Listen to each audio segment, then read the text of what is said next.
Yudaw, iligtas mo ako. Yudaw, iligtas mo ako. Yudaw, iligtas mo ako. Yudaw, iligtas mo ako. Ang 6 na pandama ng telepatiya ay bukas na. Apoy, ang laking apoy. Ang sakit. Yudaw, umalis ka na. Umalis ka na. Huwag ka nang babalik. Yudaw, ilang taon na nga ba ang lumipas? Bakit hindi mo man lang dinalaw ang ate mo? Yudaw, 10 taon na. Nakalimutan mo na ba ang ate mo? Hindi ko nakalimutan, ate. Hindi ko nakalimutan. Noong sunog sa ampunan, nasunog ang mukha mo para lang protektahan ako. Dinala ako ng aking master sa kabundukan, ngunit ikaw ay naglaho na parang bula. Ngayon, ako ay lubos ng makapangyarihan. Hahanapin kitang talaga. Isang maliwanag na ilaw ang nagliwanag sa karagatan. Ang patnubay ng dugo ay nagmula sa buhay na ito. Hilagang kanluran, Yang Cheng. Nagsasayawan ng mga demonyo, tinatakpan ng maitim na ulap ang buwan. Bakit nandoon si ate? Naku, baka may masamang nangyari kay ate eh.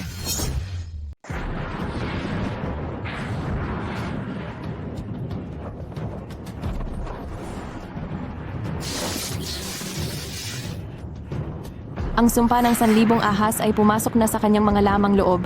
Tiyak na mapupuksa ang pamilya Zhang.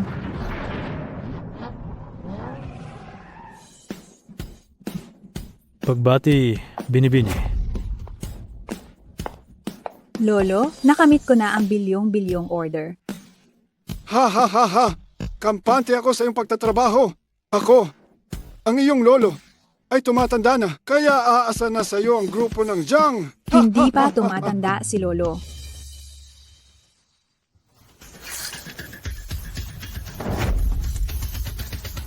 Qianshu! Qianshu! Mga tao, bilis! Tumawag ng mga tao! Panginoon, mahina ang pulso ng binibini? Siguro, Ano? Agad-agad maglabas ng pabuya!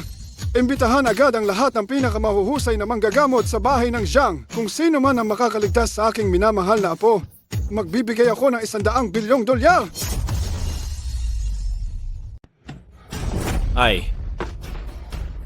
Ay naku. Walang pera. Kung walang pera, bakit ka sumasakay? Hindi po, ay naku. Wala akong pera ngayon, pero pag kumita ako sa syudad, ang pamasahe mo ay 10 beses ko ibabayad, ano? Pwe, ikaw, isang mabahong pulubi. Tigilan mo ang paggulo dito. Umalis ka na agad. Sandali, ganito na lang. Nakikita kong may masama kang kapalaran, bibigyan kita ng hula, iyon na lang ang pambayad sa pamasahe, ano sa tingin mo? Pwe, akala ko pulubi ka lang? Pero isa ka palang sinungaling na manghuhula. Pumunta ka pa dito para manloko. Hindi kita niloloko. Madilim ang iyong kapalaran, ito ay tanda ng malaking sakuna, malapit ka ng malasuin. Ikaw ang malas.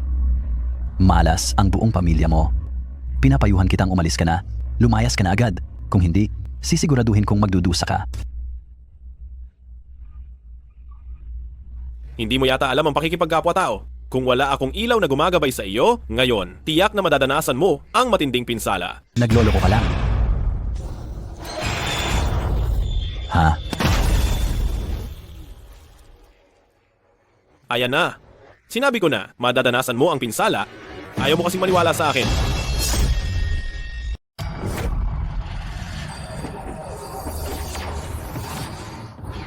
Ang hilaga ay puno ng masamang enerhiya, nag-iipon ng madilim na ulap, tiyak na may darating na sakuna.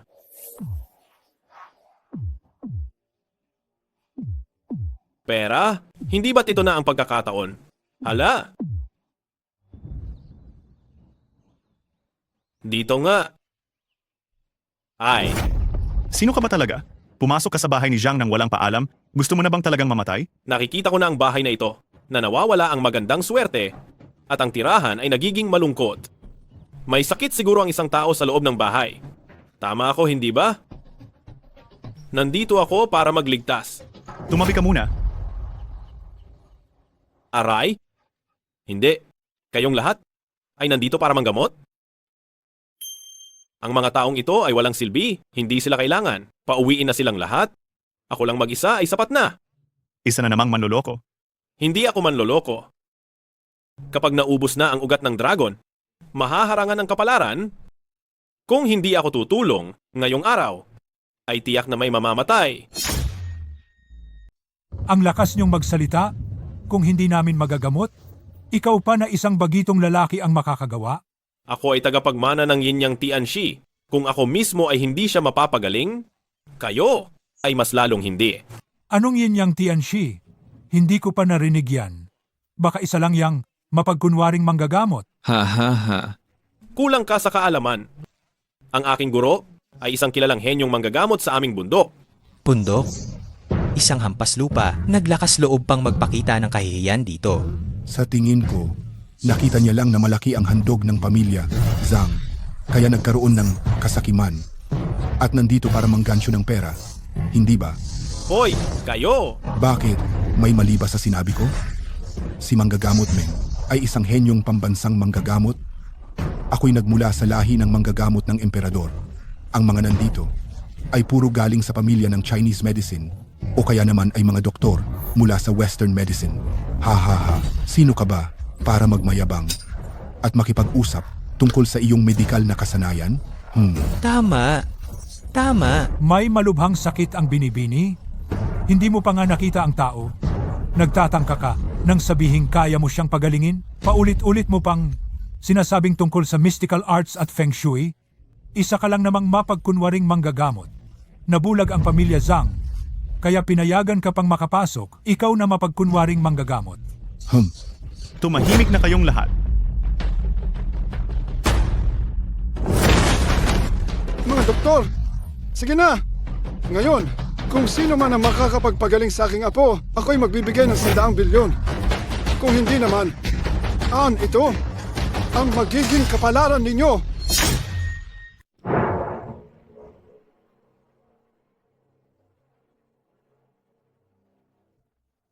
Wala kayong silbi! Wala kayong silbi! Ginastosan ko kayo ng malaking pera para rito, pero hindi niyo man lang matukoy ang dahilan ng sakit. Ganun ba? Lolo, pakalmahin niyo po ang inyong galit. Talaga pong normal ang pulso ni Binibining Dakila. Parang hindi naman siya may sakit. Pakalmahin ang galit? Kung hindi niyo matukoy ang sakit ng apo ko ngayon, sisirain ko ang inyong mga karatula. Bakit ka tumatawa? Kung hindi namin magagamot, sa tingin mo ba kaya mo? Ikaw na walang silbi. Mas mahusay ako kaysa sayo. Hindi ba malalaman kung susubukan ko? Ako na isang tanyag na pambansang manggagamot ay wala nang magawa. Ikaw na isang walang silbing galing sa bundok, karapat-dapat ka bang magsalita tungkol sa medisina? Lolo, mayroon pa akong isang lihim na lunas? Siguro pwede itong subukan. Anong lihim na lunas? Ang pulso ni Binibining Dakila ay matatag. Hindi mukhang may sakit. Sa halip, parang ito ang tinatawag ng tradisyonal na medisina na pagpasok ng masamang espiritu sa katawan, kunin ang ihi ng isang bata, ipasubo ito kay Binibining Dakila para itaboy ang yin energy sa katawan, marahil ay gagaling siya ng walang gamot. Napakawalang hiya! Pinapainom mo ba ng ihi ang apo ko? Lolo, kung magpapatuloy pa ito, baka hindi na talaga mailigtas si Binibining Dakila. Painumin! Ang isang iginagalang na henyong doktor ay naniniwala sa ihi ng bata? Huwag kang magsalita ng mapanlibak diyan, dahil sa hindi bababat nakaisip ako ng paraan para iligtas ang buhay ni Binibini. Kung ipapainom mo yung ihi ng bata, ingat ka at baka mag-atake ang sakit ni Binibini at tuluyan siyang mamayapa. Ang laki ng tapang mo para sumpain ang aking apo. Kung magulo ka pa, ipapapatay kita sa Yang Cheng. Ipagawa na ninyo.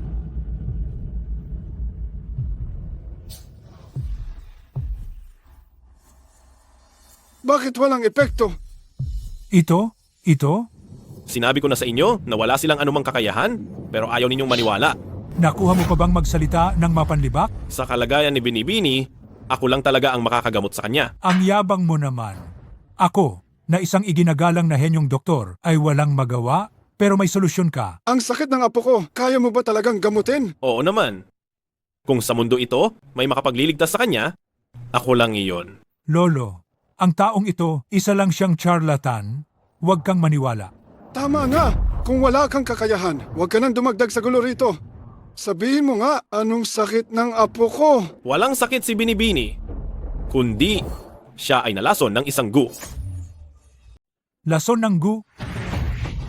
Sa tingin ko, nababaliw ka na sa pera at naglakas loob kang gumawa ng ganoong kwento para lamang linlangin ang pamilya Zhang para sa pera. Kolehiyala, naglalaro ka ba sa akin? Ako, Matanda, ang pinakamahalaga at kagyat na bagay ngayon ay dalhin ang panganay na binibini sa aking ospital para sa paggamot kahit papaano. Mailigtas pa natin ang buhay ng panganay na binibini. Huwag kang makinig sa ganitong uri ng charlatan. hindi na siya aabot sa oras na iyon. Naglalaro ka pa sa aking apo? Kailangan pa ba niya akong sumpain?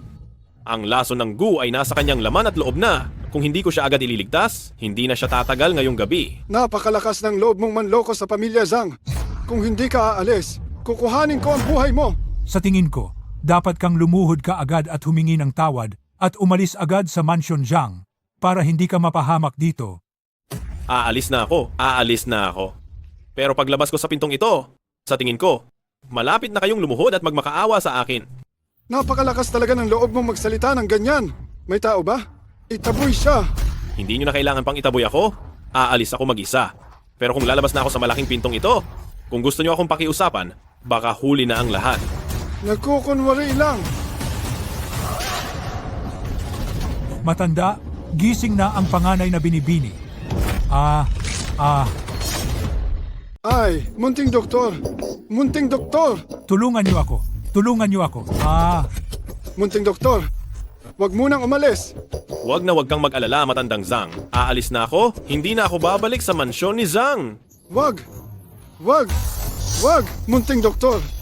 Hindi ka pwedeng basta umalis. Hindi ba sinabi mong isa akong manloloko? Paano pa ako maglalakas loob na magsinungaling sa mansyon ni Zhang? Ako ang naging mapagmataas. Ako ang hindi nakakita ng anumang kabutihan. Ako ang nabulag. Nakikiusap ako sa iyo, munting doktor. Iligtas mo ang apo ko. Basta mailigtas mo ang apo ko. Kung ano man ang gusto mo, ibibigay ko. Dahil mukhang tapat ka naman, ililigtas ko siya.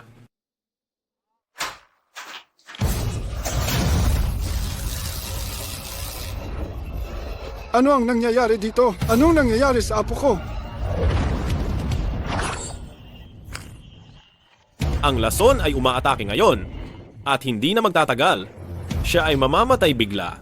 Mamamatay bigla? Munting doktor, kailangan mo talagang iligtas ang apo ko. Pwedeng iligtas? May 3 tanong ako para sa iyo. Pumanaw ng biglaan, doktor. Kailangan mong iligtas ang aking apo. Pwede ko siyang iligtas? May 3 akong tanong sa iyo. Hindi lang 3, 30 tanong pa ang kaya ko. Ano ang pangalan ng apo mo? Zhang Qianxue, Ano ang kanyang kaarawan at orasan ng kapanganakan? Mayo 9 ng taong guyo. Kasal na ba siya? Hindi. Bilisan mo't iligtas siya.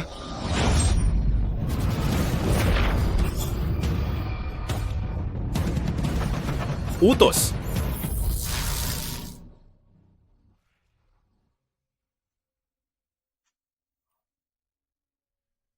Bastos. Bitawan mo ako. Ikaw ang nagpabitiw sa akin. Qianxue, sa wakas, gising ka na. Lolo?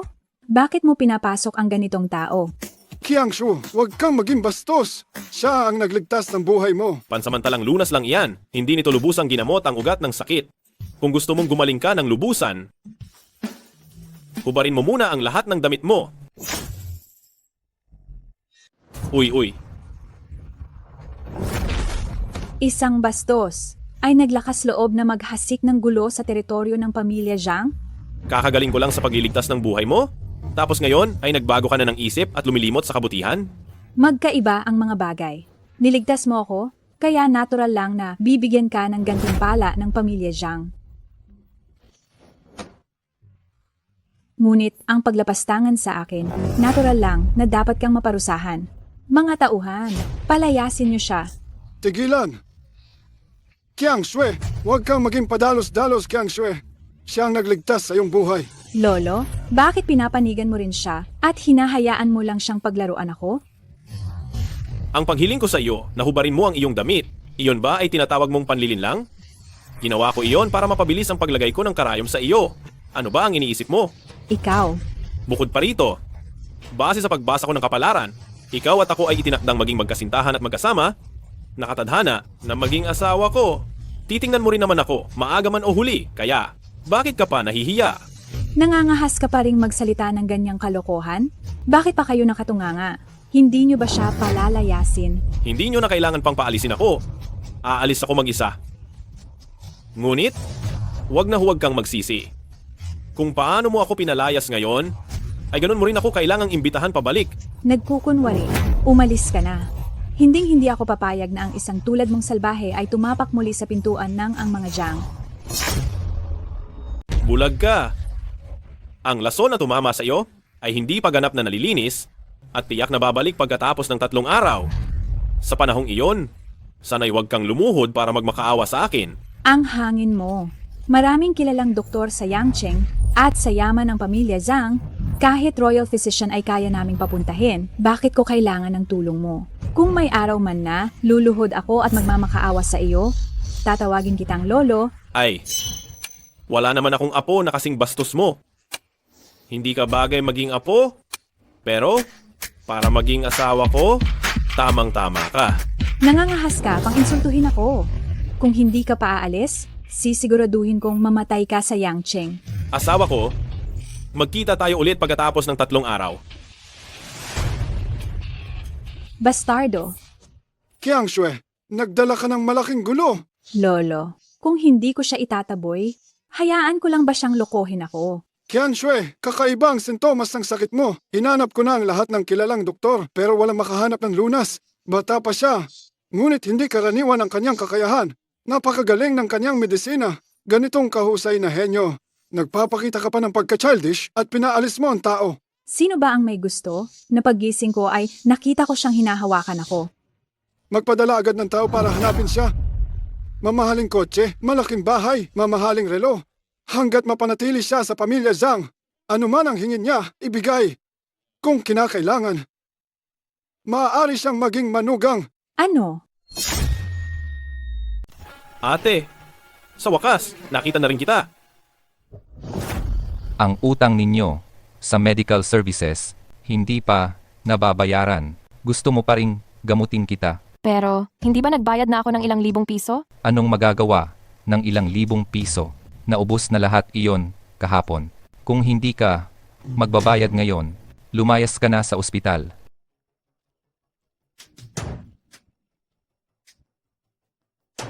Isang araw, binigyan niyo ako ng 10,000 mililitro ng dextrose. Kung inumin ko lang iyon, hindi ko maiinom ang 10 kilo. Iyan ang paraan ng pagsingil namin dito sa ospital. Kung hindi ka sang-ayon, lumipat ka ng ospital. Tingnan natin kung sino sa buong Yangcheng ang makakagamot sa iyo. Wala na talaga akong pera. Walang pera? Walang pera. Bakit ka pa sa ospital? Gayunpaman, hindi naman sa wala tayong paraan. Kung sasamahan mo ako ng isang gabi, ako na ang magbabayad ng lahat ng iyong gamot. Ano? Dr. Luo, kasal na ako. Ano ngayon kung kasal ka? Ang asawa mo, hindi ba't itinapon ka lang sa ospital at tuluyan ka ng pinabayaan? Sumama ka sa akin at hindi ka na mag-aalala patungkol sa bayarin sa gamot. Huwag mo akong hawakan. Wala kang utang na loob. Ikaw na, kasal na, nagpapakabirhen. Sa harapan ko, hindi mo man lang tinitingnan ang hitsura mo. Kung gusto kita, ito ang swerte mo. Di ka sasama, baka hindi mo makumpleto ang bayad sa gamot. Huwag na akong magpagamot. Mamatay na ako. Pero hindi ko talaga sasamahan ng hayop na tulad mo, na may mukhang tao pero may pusong halimaw. Saan ka pupunta? Dahil nagustuhan kita, wala kang karapatang tumanggi, hindi ba? Ang gagawin mo, tulong. Kahit sumigaw ka pa ng malakas, wala pa ring darating para iligtas ka. Huwag kang lumapit. Samahan mo lang ako sa loob ng isang gabi at makakakuha ka na ng daan-daang libong piso para sa bayad sa gamot. Hindi ba mas maganda iyan kaysa sa paglilinis mo ng pinggan para sa iba sa labas? Tigil. Sinong nangangahas na sirain ang plano ko? Kapag hinawakan mo pa siya, kahit isang hibla ng buhok, papatayin kita. Ate, ayos ka lang ba? Ikaw si... Ate, ako ito. Ako si Yu daw. Zio daw. Ikaw nga talaga. Ate, sa wakas, natagpuan na kita. Tingnan lang natin, sinong walang kuwentang tao ang naglakas loob na manggulo sa ate ko? Anong karapatan mo? Bata ka para sirain ang plano ko. Dahil sa paghamak mo sa aking ate, lumuhod ka agad at humingi ng tawad at baka palampasin ko pa ang buhay mo. Napakaangas mo. Sa tingin ko, ikaw ang luluhod. Lumuhod ka ngayon at magmakaawa.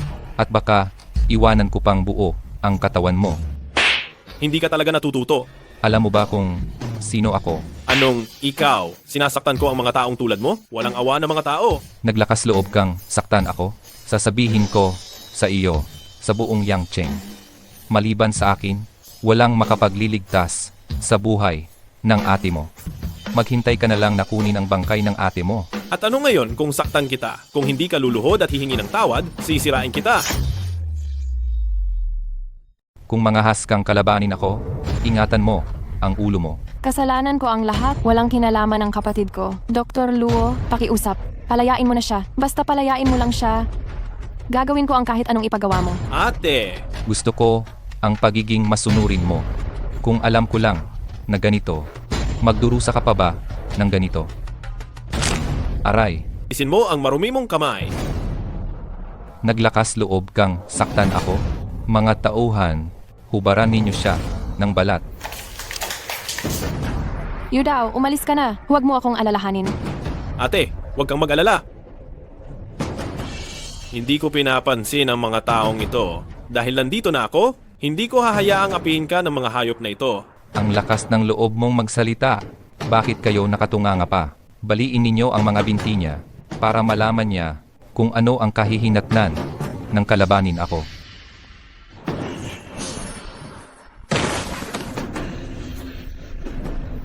May multo. May multo. Ate, huwag kang matakot. Wala nang masama. Yeywei, ang tapang mo. Ilang minuto lang akong nawala. Nakikipaglandian ka na naman sa ibang lalaki? Lola, hindi po. Kapatid ko po ito. Kapatid, bakit wala akong narinig kailanman na mayroon kang kapatid? Noon, dahil sa sunog sa ampunan, nawalan siya ng bakas. Akala ko patay na siya. Sino ang nakakaalam kung tunay mo siyang kapatid o baka naman manliligaw? Anong pinagsasabi mo? Nagsasabi ba ako ng kalokohan? Hindi mo rin tiningnan ang ugali ng ate mo? Nanlalandi ng doktor sa ospital ngayon. Bukas naman iba na ang lalapitan. Parang pabago-bago ang isip niya. Hindi talaga marunong maging disenteng babae. Hindi po, and sila po, asya. Di dadapo ang langaw sa selyadong itlog. Walang sinuman ang magkakagusto sa iyo. Akala mo ba, maganda ka talaga? Hindi mo tinitingnan ang mukha mo. Kapag ininsulto mo pa ang ate ko, kukunin ko ang buhay mo. Aba, natatakot naman ako, Hemp. Mag-alala ka na lang sa buhay ng ate mo. Ate!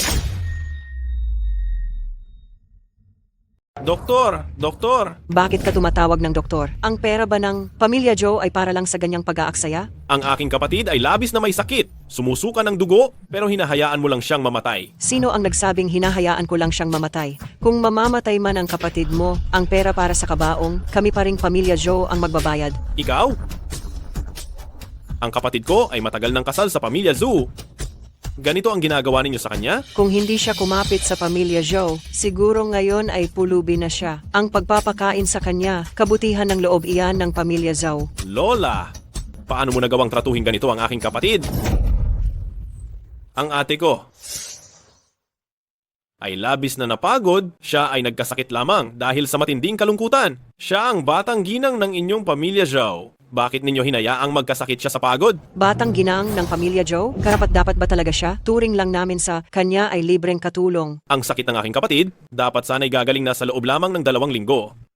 Hindi mo lang siya binigyan ng pera para magpagamot, hinayaan mo pang mapagod ng labis at magkasakit. Lola, napakasama ng iyong puso. Sino ang nagsabing ayaw kong gastusan siya? Kung mamatay siya ngayon dito, bibili pa ako ng 2 putok ng paputok. Matriarch, sumusobra ka na. Ayos lang po.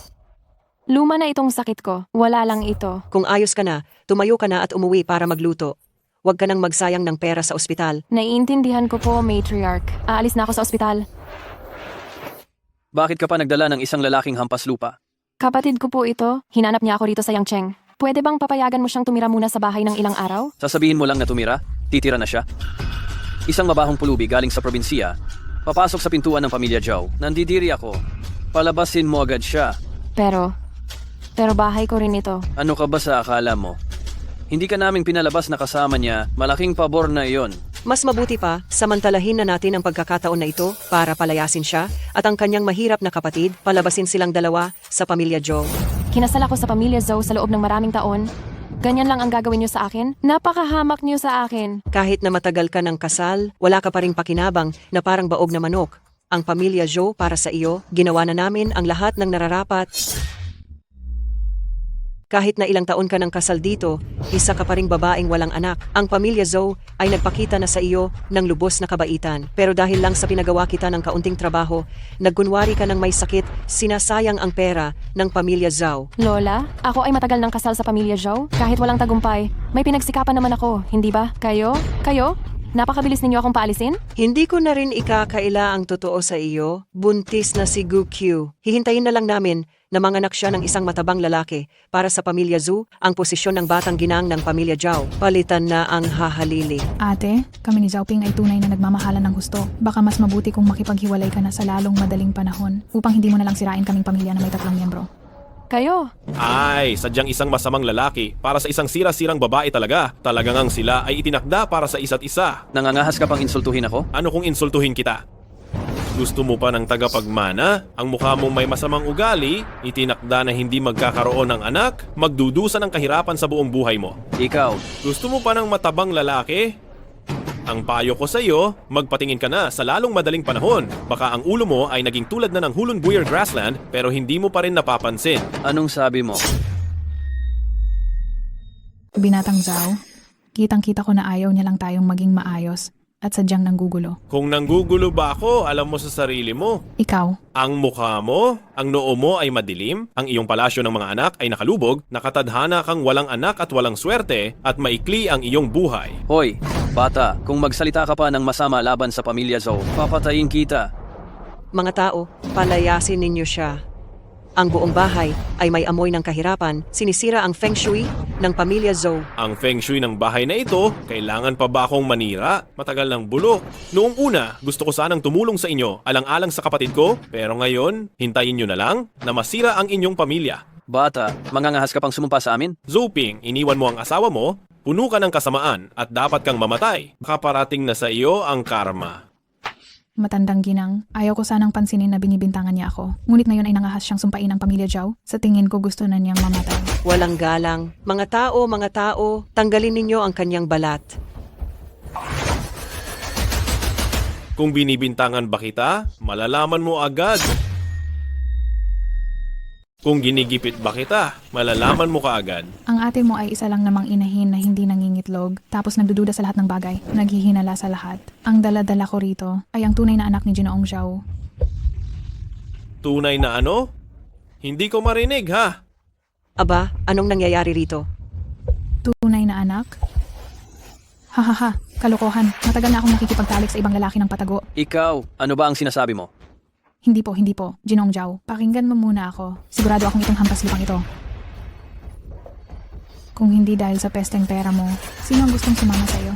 Hayop ka, ikaw na salawahan, at walang kahihiyang babae, gusto mo pang makasal sa pamilya Zhao? At ikaw, matandang hukluban, hindi mo ba tinitingnan kung gaano kahina ang anak mo? Hindi ba ako magtataksil? Hindi ako magtataksil? Gusto mo ng malusog na lalaking anak? Ikaw na lang ang manganak. Hindi ako. Naglakas loob kang magtaksil sa akin. Hayop ka.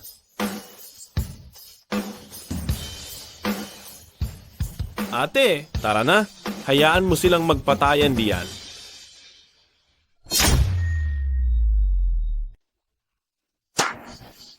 Hindi.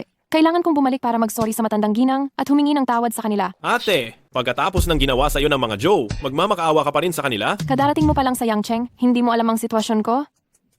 Sa kalagayan kong ito at sa matinding sakit, kung hindi ako makakahanap ng trabaho at nagalit pa sa akin ang pamilya Zhou, hindi na talaga ako mabubuhay. Ate, huwag kang mag-alala. Ang maliit na sakit na ito lang. Madali ko lang iyan gamutin. Nakakita na ako ng pera at hindi ko na hahayaang magdusa ka pa. Ako na ikaw, Xiao Dao. Tiyak na magiging matagumpay ka. Ate, humiga ka muna. Sisimulan ko na ang paggamot sa iyo.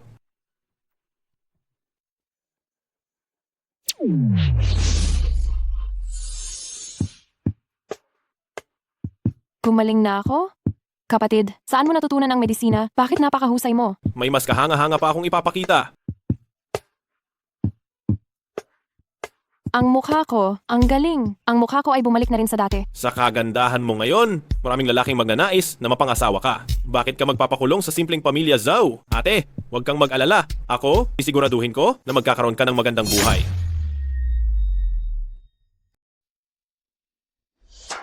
Hindi ko talaga dapat pinaniwalaan ang bastos na babaeng yan. Naghanap siya ng Kepman, ng patago, puwe. Matagal ko nang sinabi sa'yo na huwag kang kumuha ng ganyang klaseng babae, pero hindi ka talaga nakinig. Ayan tuloy ang nangyari. Ma, huwag ka nang mang-asar pa. Ibalik mo na lang si Ye Wei. Ang pamilya Zhou ay mayaman at malaki. Hindi tayo pwedeng basta-basta mawalan ng tagapagmana. Ang pangit ni Ye Wei. Matagal ko na siyang gustong sipain palabas.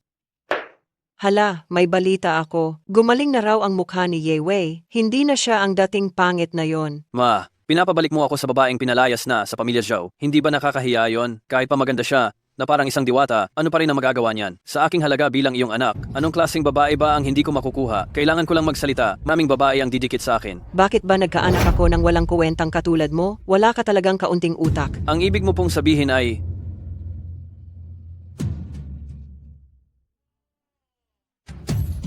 makikipag-ugnayan na ako kay Wang Xiao. Oras na para ibalik si Ye Wei. Ang kapalit ng isang Ye Wei ay ang ikagaganda ng estado ng pamilya Zhou. Karangalan na rin niya yon.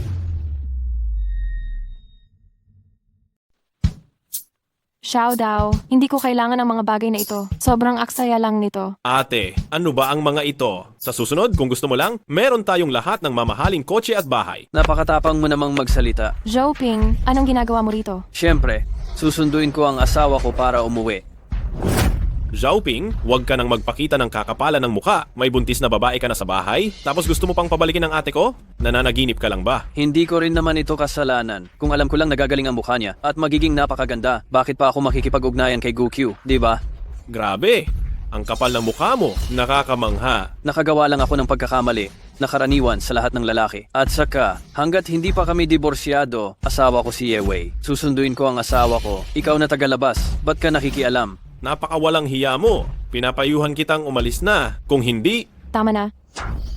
Sasama na ako sa'yo pabalik. Iyan ang tama.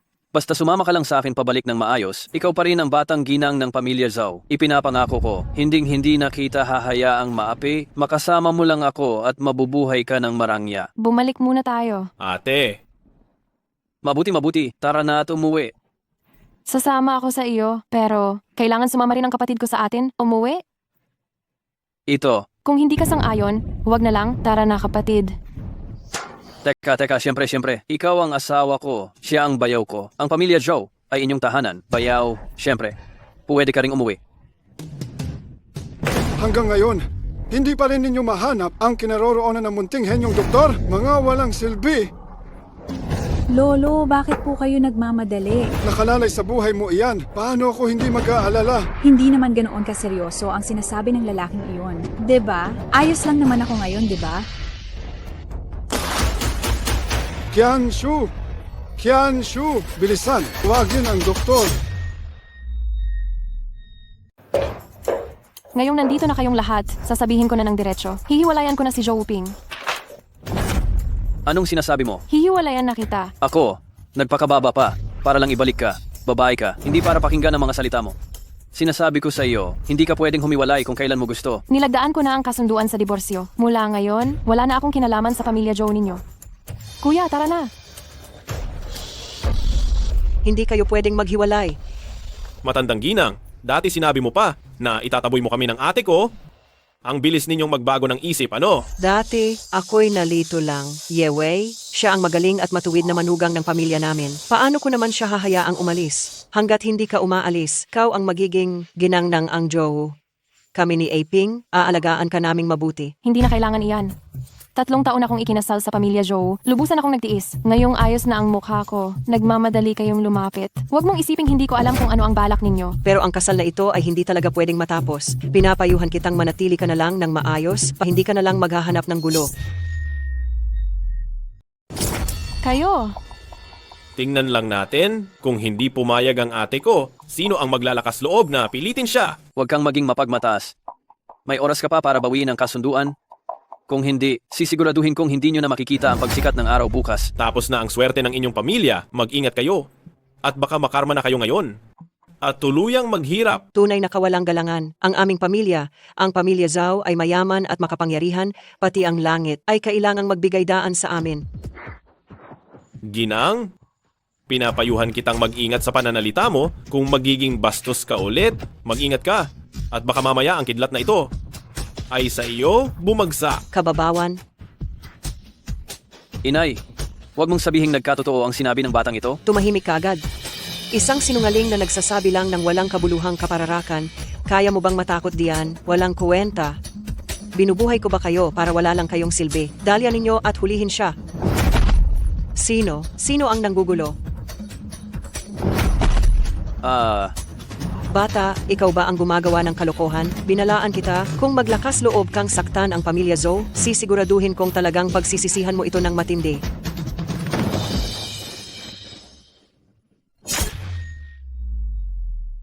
Nakatayo ako sa harap mo. Ano pa ang magagawa kong panloloko? Sa tingin ko, kayo ang pamilyang Zhu, ang labis na gumagawa ng masama, kaya sinuwerte kayo. Hindi maaari, hindi maaari. Matagal ko nang sinabi, pero ayaw ninyong maniwala. Ang mga tulad ninyo na gumagawa ng masama at gumagawa ng kasamaan, karapat-dapat sa ganitong sumpa. Ate, tara na. Teka. Hindi mo ba sinabing may paraan kang iligtas kami? Oo naman. Hindi lang ako makakapag-alis ng inyong malas, kundi maaari kong gawing mas maganda pa ang inyong kapalaran at mas maging maayos ang takbo ng inyong buhay. Kung gayon, bakit hindi mo pa kami iligtas? Hindi. Kung kayo ililigtas. Ikaw, Ang ate ko ay ikinasal sa pamilyang Zhao sa loob ng 3 taon na. Naglingkod na parang isang alipin at sumunod sa lahat ng inyong mga utos. Nang siya ay nagkasakit at hindi gumagaling pa, ayaw ninyo pang bayaran kahit ang panggamot niya. Hindi ko na sinabayan pa ang inyong malaking kalungkutan. Malaki na talaga ang ibinigay kong respeto sa inyo. Aray, Weiwei, alang-alang sa ating matagal ng pagsasama bilang mag-asawa, ipakiusap mo naman ako. Yeyu daw, bayaw mo pa rin ako. Ang iligtas kita, hindi naman imposible. Kung luluhod ka lang at hihingi ng tawad sa ate ko, baka pag-iisipan kong iligtas ka. Pinapahingi mo ako ng tawad sa babaeng iyan?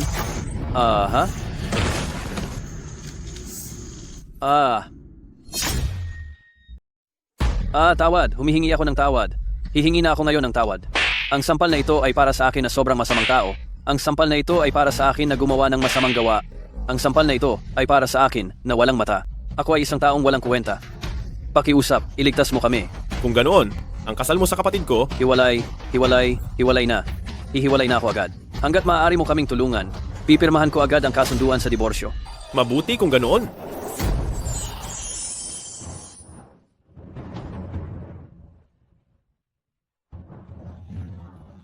Ang kasunduan sa diborsyo, maaari mo na bang pirmahan ngayon? ito, Lola Reyna, hindi mo siguro nais na bawiin ang desisyon mo, hindi ba? sino ang nakakaalam kung hindi mo ito ginawa? Sa tingin ko, itong bata ang may kagagawan nito. Para lang mapaghiwalay kami, ginawa niya ang lahat ng klase ng paraan. Itong kasal, hindi ko na talaga hihiwalayan. Ikaw? Sobra na kayong sumusobra. Sa tingin ko, ikaw ang sumusobra, hindi ba? Kung saan ka pa naghanap ng lalaki, para lang paalisin ako na orihinal niyang asawa. Ano bang pinagsasabi mo? Kapatid ko yan. Sa harap ng tao, magkapatid. Pero sa likod, baka naman. Kung anong kahalayan na ang ginagawa niyo. Zoping, naglalaro ka sa apoy. Ilang beses ka nang nagsasalita ng masama at iniinsulto mo ang kapatid ko. Kung hindi mo pa pipirmahan ang kasunduan, kukunin ko ang buhay mo. Ang pamilya Zhou ay mga mayayaman at makapangyarihan sa Yangcheng. Kahit na may kakayahan ka, hindi ka rin kinakatakutan ng pamilya Zhou. Mga tao, dakpin ninyo sila.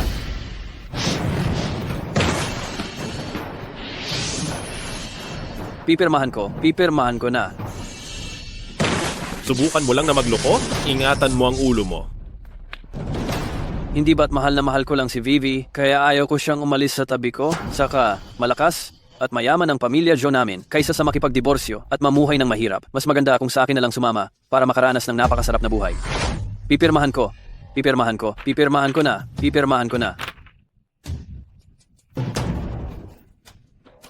Young Master Zhu, naihanda ko na ang pera. Nasaan na siya?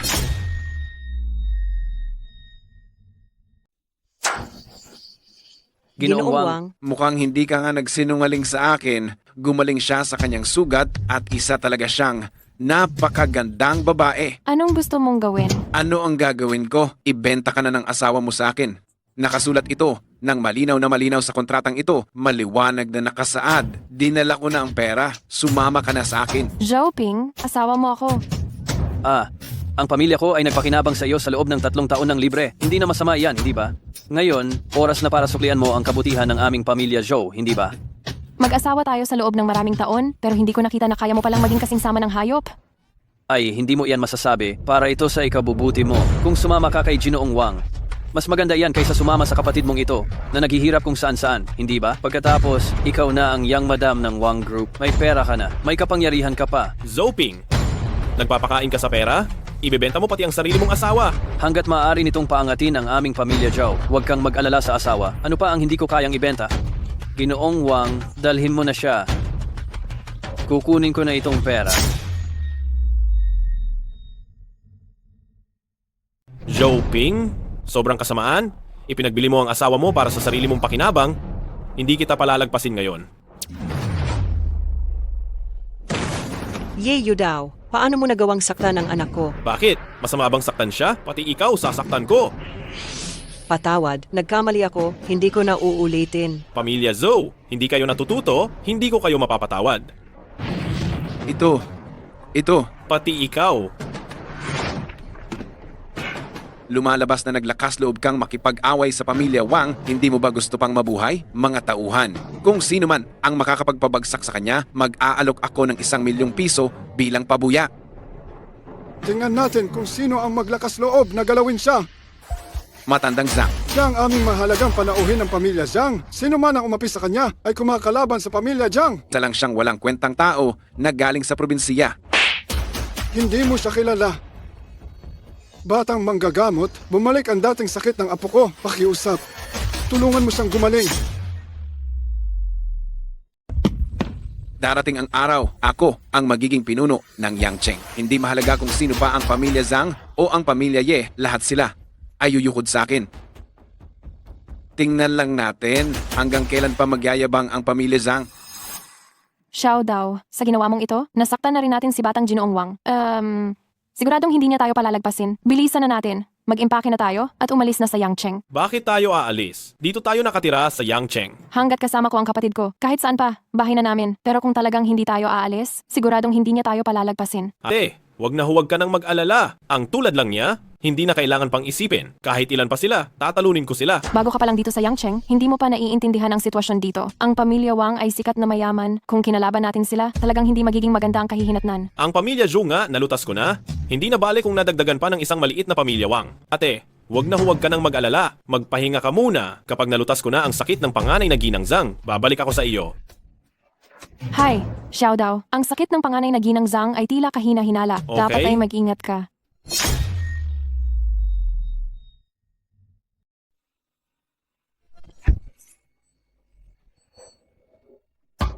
Maliit na doktor, ano ba talaga ang nangyayari sa apo ko? Ang uod ay pumasok na sa puso, sumisiklab ang lason. Maghintay ka na lang talaga ng kamatayan. Ano? Maliit na doktor, kailangan mong iligtas ang aking apo. Dati ay ayaw kang makinig sa akin, ngayon nagmamadali ka. Ano pa ang silbi? Ito, Noon, ako ay nabulag talaga at hindi nakita ang iyong kahalagahan. Nagkamali akong isipin na isa kang mapanlinlang na manggagamot. Hinihiling ko na parusahan mo ako. Wag. Paano ako maglalakas loob? Naparusahan ang Ginang Zhang. Luluhod ako ngayon para magbayad sala. Hayaan mo na. Ako, ang batang Ginoo, ay mapagbigay. Hindi kita bibigyan ng importansya. hanggat mailigtas mo ang aking apo, kahit ano pa ang gusto mo ay ibibigay at ang pamilya Zhang ay mag-aalok pa ng 5% bahagi. Maliit na doktor, may pag-asa pa ba ang aking apo? Kailangan ko lamang gamitin ang yin yang secret technique ng pamilya Ye para mailigtas ang kanyang buhay. Ngunit, lilinisin ko na ang lugar. Magpapadala ako ng mga tao para bantayan ang pintuan. Walang sino man ang dapat pumasok. Pakiusap. Magamot mo ng may kapayapaan ng isip.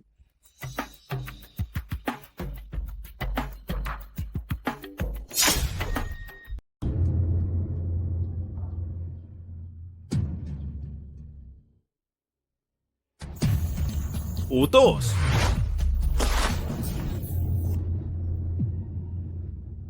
Talaga bang gumaling ka na ng tuluyan? Malaki ang pasasalamat ko kay Ye Shenyi. Ngayon, naniniwala ka na sa akin, di ba? Dati ay naging mapanghusga ako. Salamat sa doktor dahil hindi ka nagtanim ng sama ng loob at ginamot mo ako. Sinasabi ko na nga, tayo ay itinakdang maging magsing-irog, nakatakda kang maging asawa ko. Ang gamutin ang sarili kong asawa, kailangan pa ba yung pasasalamat? Lolo, tingnan mo siya. Ha ha ha! Yes, Shenyi. Napakagaling mo. Ang husay mo sa panggagamot ay walang katulad at iniligtas mo pa ang buhay ni Qian Shui. Ang pagpasok mo sa pamilya, kami, ang pamilyang Jiang, ang itinataas mo. Hindi pa tuluyang gumaling ang sakit niya. Ano? Ang taong naglagay ng sumpa ay tiyak na alam ang iyong petsa ng kapanganakan, nakuha ang personal mong gamit. Ang maglagay ulit ng sumpa ay napakadali. Kung gusto nating tuluyang mawala ang kapahamakan, ito lang ang paraan upang ito ay maisagawa. Mas mabuting isipin mo kung sino ang kagalit mo. Ngayon lang ay inalis ko ang uod ng sumpa sa loob ng katawan mo. Ang taong naglagay ng sumpa ay nakaranas ng balik at hindi magtatagal. Susubukan kanyang patayin muli. Ang pamamaraan ng pamilya Zhang ay laging tapat at walang tinatago. Bagaman sa pagnenegosyo, tiyak na makakabangga tayo ng ilang tao. Sa ngayon, hindi pa natin maisip kung sino. Ngunit hindi naman siguro gagamit ng itim na mahika para kunin ang buhay ni Qian Shui. Hindi ba? Kung hindi natin tuluyang mapupuksa ang kalaban, si Qiangshu ay nasa panganib sa bawat sandali. Ano na ang gagawin natin? Huwag kang mag-alala. Uutusan ko na ang mga tauhan na mag-imbestiga kaagad. Sa mga araw na ito, dagdagan pa natin ng doble. Ang bilang ng mga bodyguard mo, hindi. Dagdagan natin ng 10 beses. Tinitiyak ko na walang sino man ang makakalapit sa iyo. Kung hindi natin mahanap ang taong gumawa ng sumpa, kahit gaano karami pa ang idinagdag mong bodyguard ay walang silbi. Ang ganitong uri ng black magic, hindi ito kayang resolbahin ng ordinaryong bodyguard. Hindi ko alam kung nais ba ng munting doktor na maging bodyguard ni Qianshu. Ang aming pamilya Jiang ay handa pang magbigay ng 100 bilyon. Ang protektahan ng sarili kong asawa ay tungkulin ko. Hindi ko kailangan ng pera mo. Sino ba ang nagsabing gusto ko ang proteksisyon na ibinibigay mo? Kung talagang hindi mo gusto, aalis na lang ako. Teka, sandali. Pumapayag ako. Bakit hindi mo ginawa iyan noon pa? Bago natin mahanap ang gumawa ng sumpa, dapat tayong magkasama sa pagkain at paninirahan sa iisang lugar at hindi ka lalayo sa akin ni Katiting. Makakasama ko sa paninirahan? Iyon ang paraan para maprotektahan kita ng malapitan.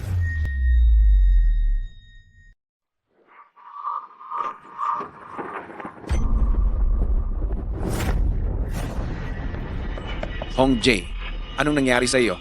Binalikan ako ng uod ng sumpa. Binalikan? Mukhang may bihasa sa tabi ni Jiang Qianshui at naalis na niya ang lason na isinumpa ko. Hong Jae, ano na ang gagawin natin ngayon? Ibig sabihin ba nito hindi na natin siya makokontrol? Basta mayroon tayong kaarawan at buhok ni Jiang Qianshui, makakagawa pa rin ako ng panibagong sumpa. Basta maaalis natin ang tagapagmana ng pamilyang Zhang, ang pamilyang Jiang ay magiging madali na lang kalabanin. Pagdating ng panahon, tiyak na aangat ang pamilyang Wang bilang pinakamayaman sa Guangzhou. Hahaha. Magkaibigan ng iyong ama at si Jiang Fengtai. Papayag ba siya sa ginagawa mo? Hemp, walang kwentang pagkakaibigan iyan.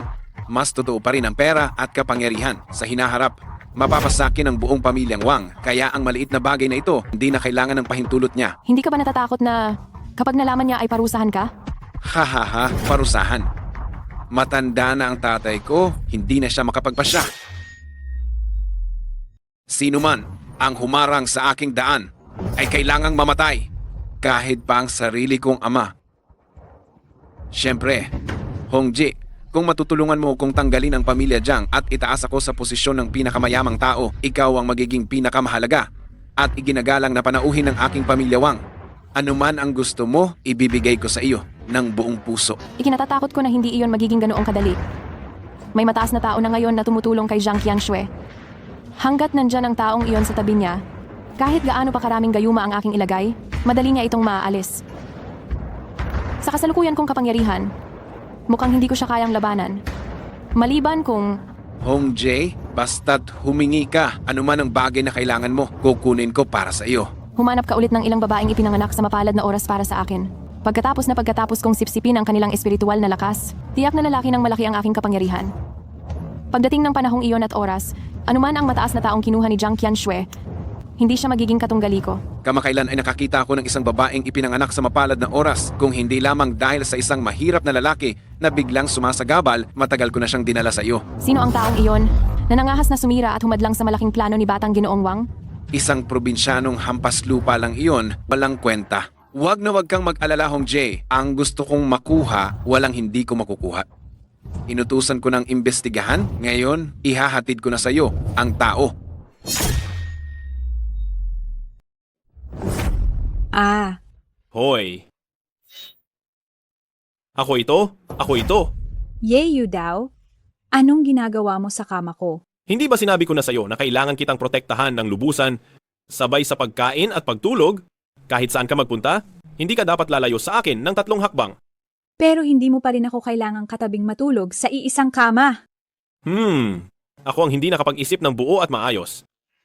Kahit na itinadhana tayo na maging magkaibigan, hindi pa rin tayo kasal. Ang aking kalinisan, hindi mo dapat dungisan. Ako? Dudungisan kita? Sa sahig na lang siguro ako matutulog.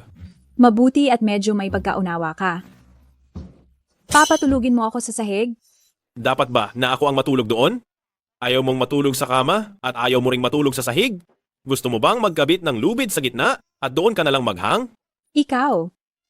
Sige, sa sahig na lang ako. Itinadhana daw na maging magkaibigan?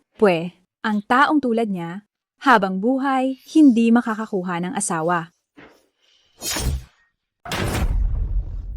Magkakaroon tayo ng isang kasunduan, ikaw ang magiging personal bodyguard ko, kung saan ako pupunta, doon ka rin pupunta, sabay tayong kakain at mananatili dito at hindi ka lalayo sa akin ng 3 hakbang hanggang sa makita natin kung sino ang nagsumpa sa akin. Walang problema.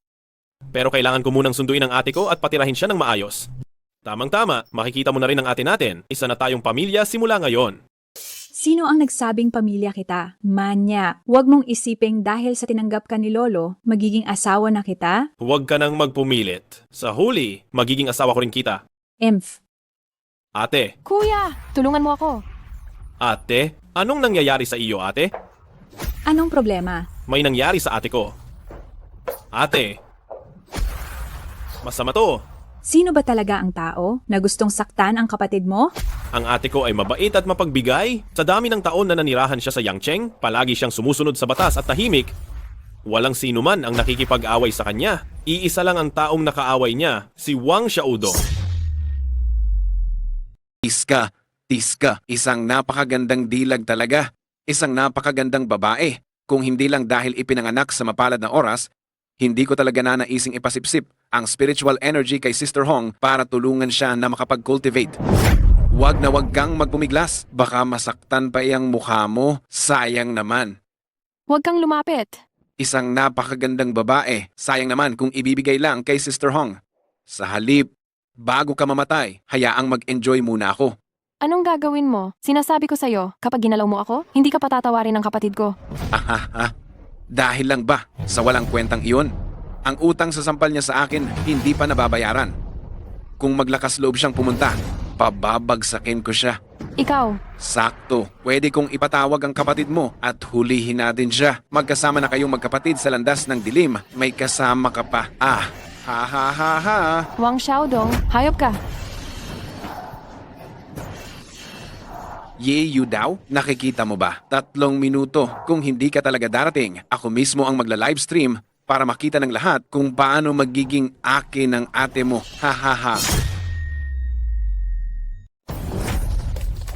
Wang Xiaodong, Teka muna, sasama ako sa iyo. pupunta ako para magligtas, hindi para maglaro. Mapanganib kung sasama ka. Hindi ba't sinabi mo, magiging pamilya tayo balang araw? Nanganganib ang ate mo at hindi ako pwedeng manatiling nakatunganga lang. Isa pa, ang pamilyang Zhang ko ang pinakamayaman sa Yangcheng, kaya siguradong igagalang ako ng Wang na iyon. Kahit papaano, kung sasama ako sa iyo, tutulungan kitang iligtas ang ate mo. Sige, Young Master Wang, nakikiusap ako sa iyong pakawalan mo ang kapatid kong ito. Huli na. Dapat malaman ng lahat kung paano ang kahihinatnan ng umapi sa akin. Basta pakawalan mo ang kapatid ko, gagawin ko ang anumang gusto mo. Maliit na dilag, huwag kang magmadali. Kapag natapos ko na siya, ikaw naman agad ang susunod. Kayo magkapatid, walang makakatakas ni isa. Ikaw, Wang, kahit maging multo ako, hindi kita patatawarin. Ay nako, natatakot ako. Ang oras ay dumating na.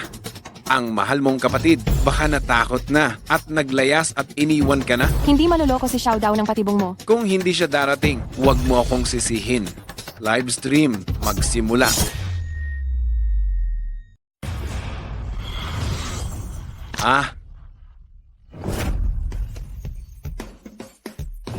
Gago ka? Naglakas loob kang saktan ako? Ate, ayos ka lang ba? Baliw kong kapatid, bakit ka pa pumunta rito? Isa itong patibong. Huwag kang mag-alala. Isa lang siyang walang kwentang tao. Hindi ko siya pinapansin. Naglakas loob kang kalabanin ang Wang Group. Naghahanap ka ba talaga ng kamatayan? Sa tingin ko, ikaw ang naghahanap ng kamatayan dahil nagawa mong kidnapin ang ate ko. Kung hindi kita bibigyan ng leksyon, akala mo ba talaga na madali akong apihin? Ha ha ha ha ha. Papatawarin mo ako. Ang yabang mo. Naglakas loob kang kalabanin ang pamilya Wang. Ngayon, ito na ang katapusan mo, mga tao. Kung luluhod ka ngayon at magmamakaawa, baka sakali ay maiiwan ko pa ang buo mong katawan. Lumuhod ka agad at humingi ka ng tawad sa ate ko at baka patawarin pa kita. Binigyan na kita ng pagkakataon pero hindi mo ito pinahalagahan. Dahil nandito na kayo, wala na sa inyo ang aalis. Tigilan mo. Wang Xiaodong, alang-alang sa pagkakaibigan ng pamilyang Zhang at Wang, kung humingi ka ng tawad ngayon, papayagan pa kitang umalis. Zhang Qiangshue, alam mo rin na magkaibigan ang ating mga pamilya. Ngayon, mas pipiliin mo pa itong walang kwentang tao kaysa makipag-away sa pamilya ko? Si Ye Yu daw ay tunay na isang napakarespetadong panauhin ng aming pamilyang Zhang. Ang pagtrato ng masama kay Ye Yu daw ay katumbas ng pakikipag-away sa pamilyang Zhang. Dapat ka nang humingi ng tawad ngayon, kundi ano? Sa tingin mo ba matatakot ako sa'yo? Isang hamak na babae lang siya. Iniisip mo bang kaya mo kaming dominahin? ikaw. Anong ikaw? Dahil lang anak ka ng pinakamayamang tao, nagpapautos ka na sa akin? Sasabihin ko sa'yo, ang mismong posisyon ng pinakamayamang tao ay malapit ng mapalitan. Wang Xiaodong, kung magpapatuloy ka sa iyong kamangmangan, siguradong magsisisi ka. Nakakatawa talaga. Sa tingin ko, ikaw ang magsisisi. Kung hindi mo ako pinigilan, hahayaan pa kitang mabuhay ng ilang araw. Pero nakikipagsabuatan ka sa walang kwentang ito at nakikipag-away ka sa pamilya ko. Kung gayon, kailangan kitang patayin. Sugod, patayin ninyo silang tatlo. Dito mismo.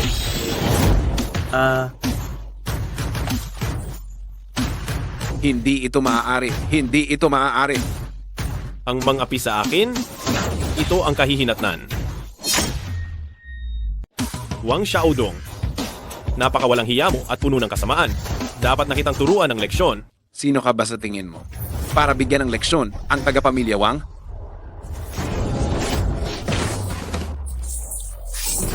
Kamayatan ang hanap mo. Yi Yu daw. Hindi, batang Ginoong Ye. Nagkamali ako. Ako'y nagkamali. Hindi ko dapat ginusto ang kagandahan niya. Mula ngayon, magiging maayos na akong tao. Pakiusap, palampasin mo na ako. Sinaktan mo ang kapatid ko? Hindi ka dapat kaawaan.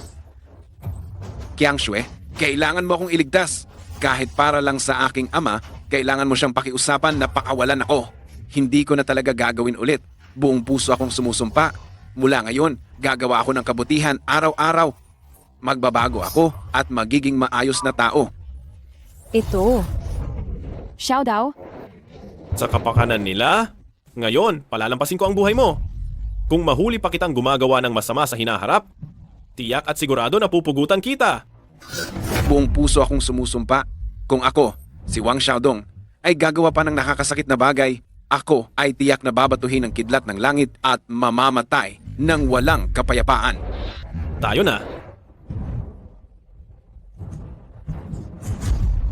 Titingnan ko kung hanggang kailan kayo magiging masaya. Ate, okay ka lang ba? okay lang ako. Kasalanan ko kung bakit hindi kita naprotektahan at hinayaan kong galawan ka ng hayop na iyon si Wang Xiaodong dahil sa kalibugan. Pakiramdam ko, hindi naman siya nagumon lang sa pagnanasa. Ano pala? Iyong Wang Xiaodong, mukhang kaya niya ako hinuli para lang tulungan si Ate Hong sa pagpapalakas ng kapangyarihan.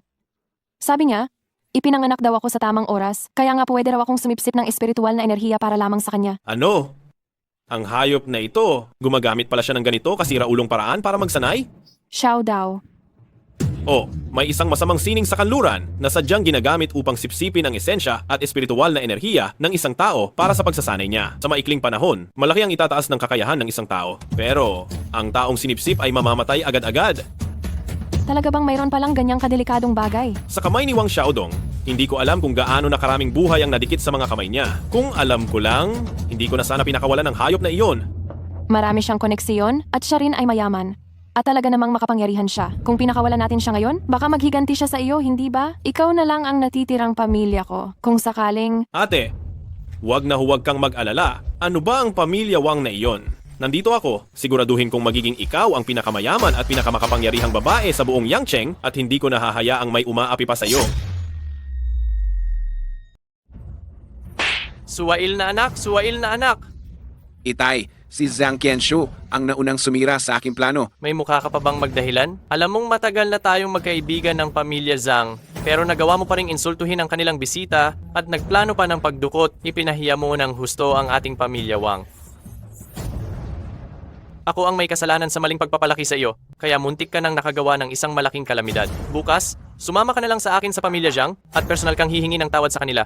Itay, gusto mong mag-sorry ako sa kanila? Utang na loob natin sa pamilya Zhang kung bakit narating natin ang tagumpay na ito ngayon. Kung kakalabanin mo ang pamilya Zhang, hindi na makakabangon ang pamilya Wang sa hinaharap. Ano ba ang pamilya Zhang? Bigyan mo lang ako ng kaunting oras pa. Ang pamilya Wang ang magiging pinakamayaman sa Yangcheng. Pagdating ng tumpak na araw na iyon, sila ang luluhod at hihingi ng tawad. Sila. Nagliliyab ka pa rin sa kayabangan? Lumuhod ka. Itay, Hindi ka pa luluhod? Dito ka manatili at magmuni-muni. matandang halimaw. Ang sinumang humarang sa aking daan, mamamatay. Aray ko!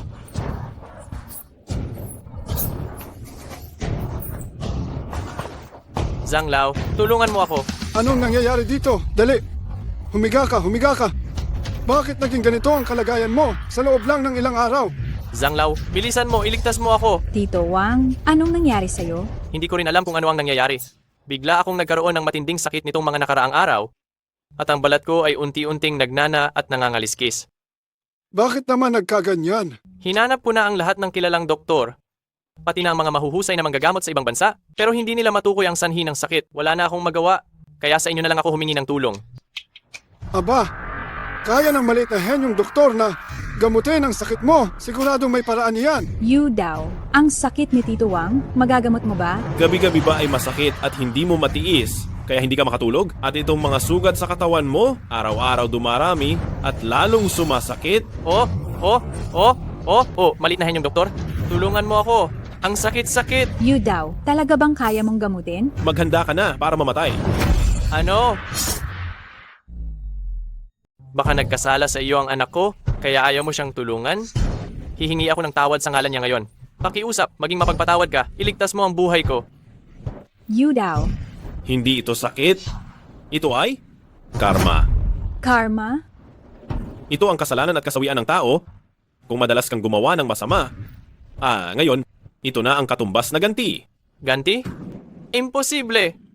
Hindi man ako lubusang mabait, ngunit hindi rin ako masamang tao. Isa lang akong negosyante na tapat sa trabaho. Paano nangyari yon? Munting manggagamot. Baka mayroon lang pagkalito rito. Kahit na si Wang Xiaodong ay isang gago, si Tito Wang ay talagang mabuting tao. Dito, baka may hindi pagkakaunawaan? Mayroon bang gustong manakit sa kanya? Kung gusto mong mabuhay, mayroon namang paraan. Natatakot lang ako na hindi ka talaga pumayag. Basta't gamutin mo ang sakit ko. Kahit ano pa ang gusto mo, ibibigay ko. Kung hihingin ko ang lahat ng pag-aari ng pamilya Wang, handa ka ring ibigay? Ano ang sabi mo? Maliban kung isuko mo ang lahat ng pag-aari ng pamilya Wang? Kung hindi, ang sakit mo? Kahit sino pa ang dumating ay hinding-hindi na iyan magagamot. Iyan. Kung hindi mo magagawa, umuwi ka na at hintayin na lang ang kamatayan mo. Kung hindi mo magagawa iyan, umuwi ka at hintayin mo na lang ang kamatayan. Pero... Matandang Wang, nagpapahamak ka habang may buhay ka pa. May pag-asa pa. Kapag wala na ang buhay mo, anong silbi pa ng pera? Ngunit, kinuha mo ang lahat ng pag-aari ng Wang Group. Parang pinatay mo na rin ako. Para sa isang taong ang buhay niya ay umiikot sa pera, Hindi ka kawalan kahit mamatay ka. Ikaw. Kung magagamot mo ang sakit ko, bibigyan kita ng 10 bilyon? Paano? Sabi ko, kailangan mong ubusin ang lahat ng yaman mo. Kahit 1 sentimo ang kulang, hindi gagaling ang sakit mo. Ikaw. Napakasakim mo naman. Isang simpleng gamutan lang? Bakit ang mahal? Mura ang kabaong, kaya ihanda mo na lang muna iyon. Dahil ayaw niyang magpagamot, tara na, umalis na tayo. Teka. Sige, magpapagamot na ako. Basta gumaling ako sa sakit ko, lahat ng ari-arian ng Wang Group ay sa iyo na. Ha? Bakit mo ibibigay sa akin? Hindi ko kailangan ng Wang Group mo. Kung ganoon, ito ay resulta ng iyong karma. Ang dami mong kasamaan kaya binalikan ka. Kung handa kang ipamahagi ang iyong yaman at gumawa ng mabuti, magkakansela ang kasamaan at kabutihan at natural na gagaling ka. Ganoon lang kasimple? Ang paraan ng pagpapagaling, nasabi ko na sa iyo, manampalataya ka man o hindi, tara na. Ang mukha ko. Boss Wang, anong nangyari sa inyo? Pupuntahan ko agad ang doktor. Anong doktor ang hahanapin? Wala namang silbi ang mga walang kwentang yan. Ito? Ano kaya ang magandang gawin dito?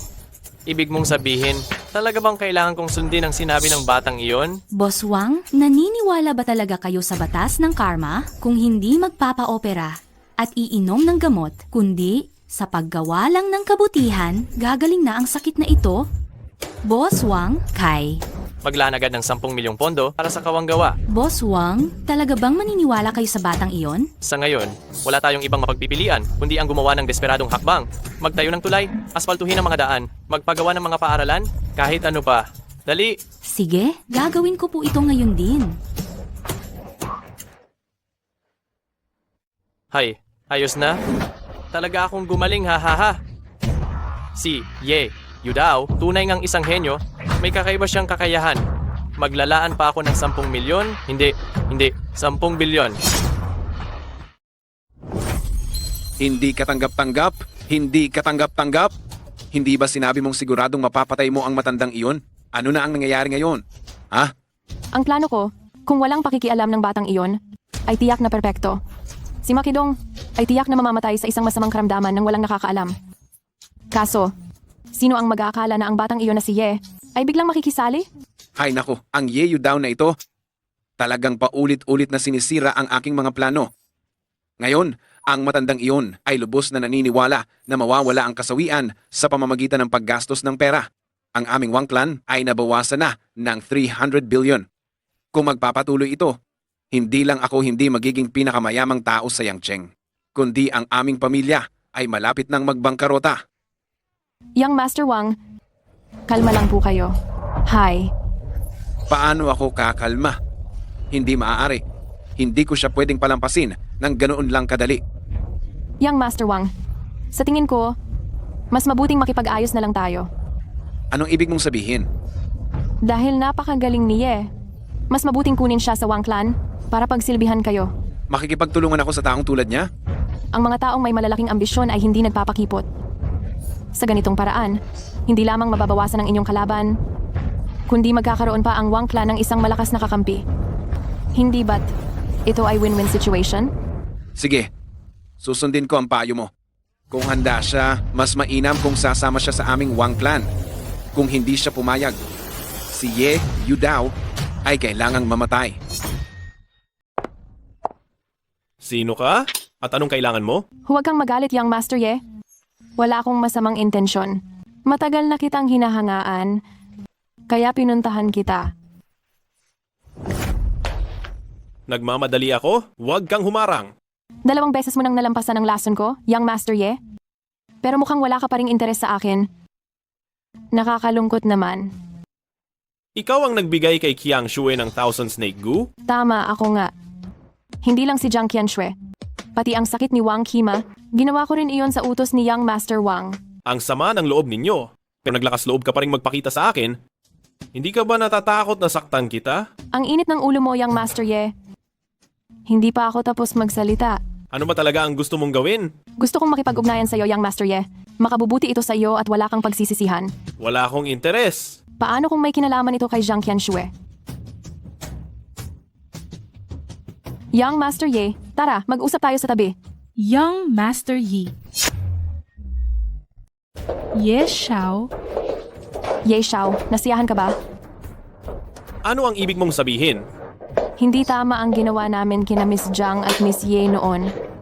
Pinapunta ako ni Yang Master Wang para humingi ng tawad sa inyo. Umaasa na si Ye Xiao ay hindi na magtatanim ng sama ng loob at makipagkalakalan sa amin. Anong kalakalan? Hindi karaniwan talaga ang ipinamamalas na kakayahan ni Ye Xiao. Kung makikipagtulungan ka kay Yang Master Wang, tinitiyak namin na hinding-hindi na namin sila gagambalain pang muli at ang magkapatid na babae ay magiging iyo na rin. Yes, Xiao. Kung hindi ka pa nasisiyahan, Ye Xiao, paano naman ito? Ano? Para sa akin din ba ang mga ito? Regalo lang ito para sa pagkikita. Kung handa si Ye Xiao na maglingkod kay Yang Master Wang, bibigyan ka ni Yang Master Wang ng 10 o 100 beses pa.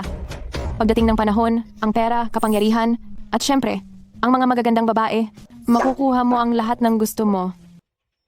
Si Ye Xiao ay isang matalinong tao. Alam mo siguro kung ano ang pipiliin mo sa sitwasyong ito, hindi ba?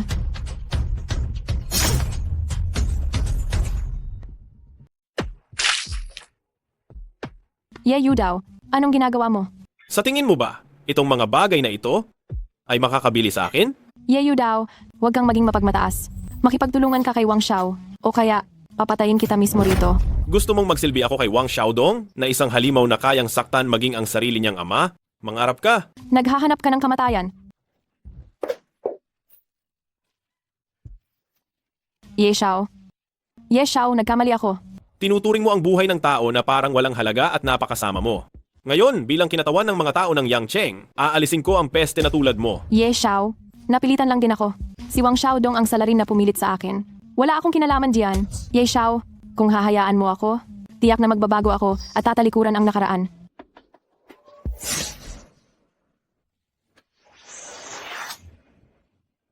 Iyan ba ang iyong pagsisisi? Ah, Para sa iyong pagpapalakas, itinuring mo ang buhay ng tao na parang damo. Naisip mo ba na darating ang araw na ito? ang mukha ko. Ah,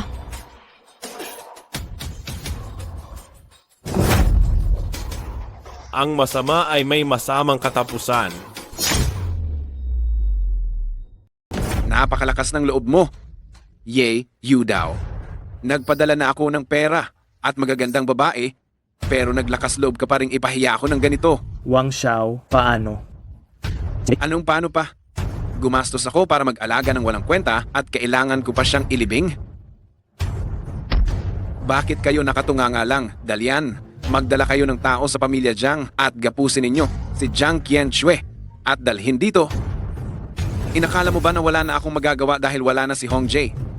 Maglakas loob na kalabanin ako, si Wang Xiaodong, at kailangan mong panagutan ang kahihinatnan.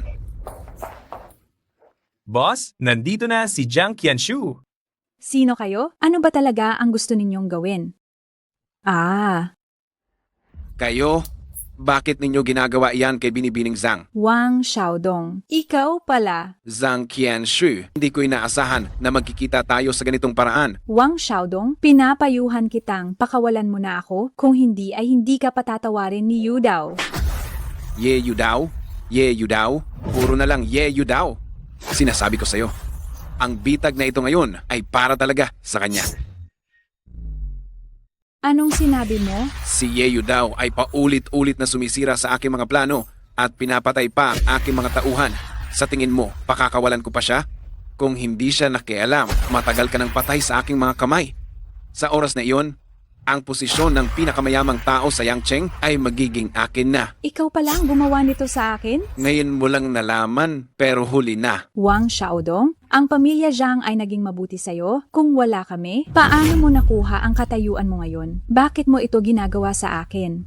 Sa loob ng mga taon na ito, ang pamilya Wang ay umaasa sa pamilya Zhang sa maliit na piraso ng butil na nahulog mula sa pagitan ng iyong mga daliri. Naging mabuti sa akin, naglakas loob ka pang magsalita. Kung wala kayo, matagal nang umunlad ang pamilya Wang. Wang Xiaodong, dahil sa iyong kawalan ng utang na loob, tiyak na magdurusa ka. Pagkatapos kong alisin ang pamilya Jiang, magiging akin na ang buong Yangcheng.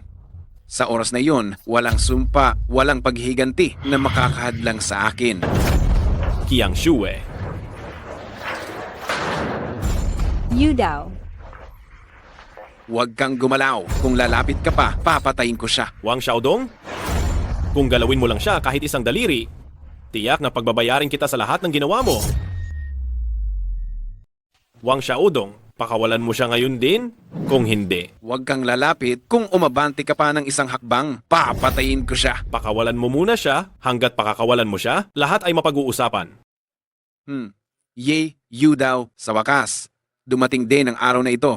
Para sa iyo, Hanggat pakawalan mo si Qiangshu, kahit ano pa ang gusto mo, ay aking ibibigay. ang gusto ko ay ang buhay mo. Naghahanap ka ng iyong sariling kamatayan. Ye, Yu daw, subukan mong gumalaw at patayin ko agad itong babaeng ito. Sige, atake.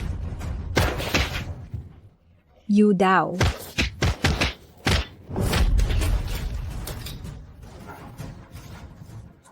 You daw, wag mo na akong intindihin. Umalis ka na. Ikaw pala ang mahal na mahal niya, paano ka naman niya pababayaan? Ipapapanood ko sa'yo kung paanong siya ay bugbugin hanggang mamatay.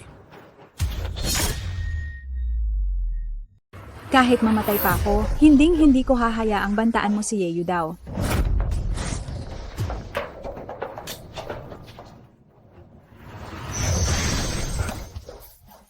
Qiangshu, ayos ka lang ba?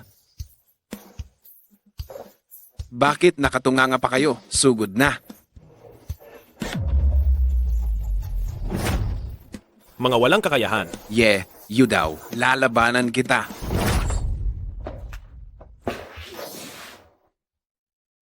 Ye, Yu daw, naglakas loob kang saktan ako? Hindi ko kayo palalampasin. Mamamatay kayong lahat, mamamatay. Kapag napatay ko kayo, ako na, ang pinakamayamang tao sa Yangcheng. Ha ha ha ha, patayin ko kayo. Patayin ko kayo. Wang Xiaodong, ang dami mong ginawang kasamaan sa buhay, nararapat lamang sa iyo ang kamatayan. Qiangshu, umalis na tayo.